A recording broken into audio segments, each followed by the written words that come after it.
I'd like to address three areas, and I'd like to start with the topic you were just discussing, the topic of drones. In your response to Senator Paul yesterday, you suggested there may well be circumstances in which it is permissible to use drones to target a U.S. citizen on U.S. soil. I'd like to explore those circumstances, and in particular you pointed to two. You pointed to Pearl Harbor and 9/11, both of which were extreme military attacks on the homeland. I want to ask a more specific question. If an individual is sitting quietly at a cafe in the United States, in your legal judgment, does the Constitution allow a U.S. citizen on U.S. soil to be killed by a drone? For sitting in a cafe and having a cup of coffee? If that individual is not posing an imminent and immediate threat of death or bodily harm, does the Constitution allow a drone to kill that individual? On the basis of what you said, I don't think you can arrest that person. The person is suspected to be a terrorist. You have abundant evidence he's a terrorist. He's involved in terrorist plots. But at the moment, he's not pointing a bazooka at the Pentagon. He is sitting in a cafe. Overseas, the United States government uses drones to take out individuals when they're walking down a pathway, when they're sitting at a cafe. If a U.S. citizen on U.S. soil is not posing an immediate threat to life or bodily harm, does the Constitution allow a drone to kill that citizen?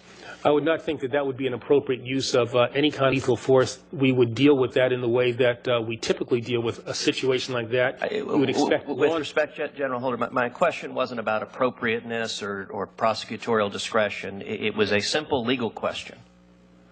Does the Constitution allow a U.S. citizen on U.S. soil who doesn't pose an imminent threat to be killed by the U.S. government? I do not believe that. Again, you have to look at all of the facts, but on the facts that you have given me, and this is a hypothetical, I would not think that in that situation the use of a drone or lethal force would be appropriate, because the possibility... General Holder, I have to tell you, I find it remarkable that in that hypothetical, which is deliberately very simple, you are unable to give a simple one-word, one-syllable answer, no.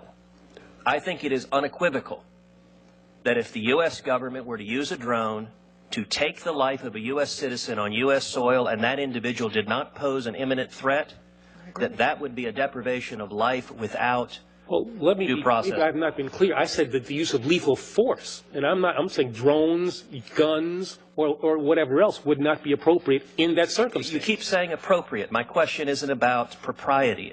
My question is about whether something is constitutional or not. As Attorney General, you are the chief legal officer of the United States. Do you have a legal judgment on whether it would be constitutional to kill a U.S. citizen on U.S. soil in those circumstances? A person who is not engaged, as you've described. Again, this is the problem with hypotheticals. But the way in which you have described this person sitting at the cafe, not doing anything imminently, the use of lethal force would not be appropriate, would not be something... I find it remarkable that you still will not give an opinion on the constitutionality. Let me move on to the next topic, because we've gone round and round. Let me be clear. Translate my appropriate to no. I thought I was saying no, all right? No. Well, then I am glad. After much gymnastics, I am very glad to hear that it is the opinion of the Department of Justice that it would be unconstitutional to kill a U.S. citizen on U.S. soil if that individual did not pose an imminent threat. That statement has not been easily forthcoming. I wish you had given that statement in response to Senator Paul's letter asking you it. And I will point out that this week I will be introducing